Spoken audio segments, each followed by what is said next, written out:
எண் 9 பி. கனிஷ்கா, 3ஆம் வகுப்பு, A2 பிரிவு.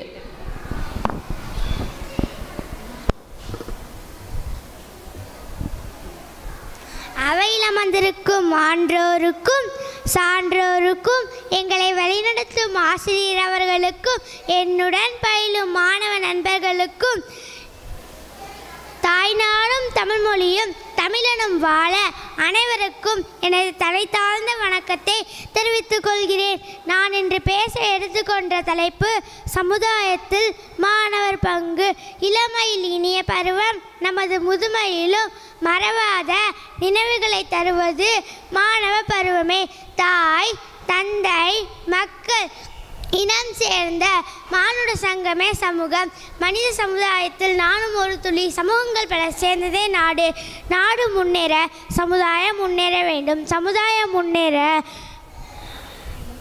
இளம் தலைமுறையினர் ஆகிய மாணவர்களே சாத்தியம். அனைவருக்கும் கல்வி இயக்கம் நாடு முழுவதும் ஒளிபெற வழிகாட்ட வேண்டும். என் வீடு, என் பெற்றோர், என் மக்கள், என் சமுதாயம் என்பதை அறிந்து கல்வியினை முழுமை பெற செய்வேன். படிப்பில் ஆழ்ந்த கவனம் செலுத்தி சமூகத்தை உயர்த்துவேன். சமுதாயம் முன்னேற மாணவராகிய நான் நம் வீட்டையும் நம் ஊரையும் விழிப்புணர்வு பெற செய்வேன்.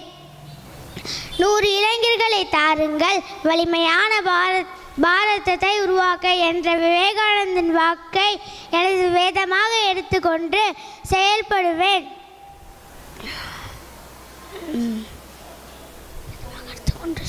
கோயிலில்லா ஊரில் குடியிருக்க வேண்டாம், பள்ளியில்லா ஊரில் யாரும் வாழ வேண்டாம். பெரியோர்கள் சொன்ன சொற்படி நடப்பே. நல்லொழுக்கம், நல்லெண்ணம், நற்பண்புகளுடன் வாழ அறிவுறுத்துவேன். சமுதாயத்தில் சிறந்த அங்கமான பள்ளியும் ஆசிரியர்களும் கூறும் வழிகாட்டுதலை சொல்வேன். 5 வளைவதுதான் 50லும். மண்ணை குலைத்தால்தான் பாண்டம் வரும். அதுபோல மாணவர்களை செம்மைப்படுத்தினால்தான் சமுதாயம் முன்னேறும். பெற்ற பிள்ளையை பேணி காப்பது அன்னையின் கடமை. நல்ல மாணவர்களை உருவாக்குவது ஆசிரியரின் கடமை. கற்பதும் கற்றவழி நிற்பதும் மாணவர் கடமை. என்னை மிகவும் கவர்ந்தவர் அப்துல் கலாம் ஐயா அவர்கள். அவரை போலவே நானும் ஒரு விஞ்ஞானி ஆக வேண்டும். அவர் சமுதாயத்துக்கு ஆற்றிய பணியை நானும் மேற்கொள்ள வேண்டும் என்பதே என் ஆசை. தேனென்றால் இனிக்கும், பூவென்றால் மணக்கும், சூரியன் உதிக்கும் திசையெல்லாம் தமிழ் மணக்கும்.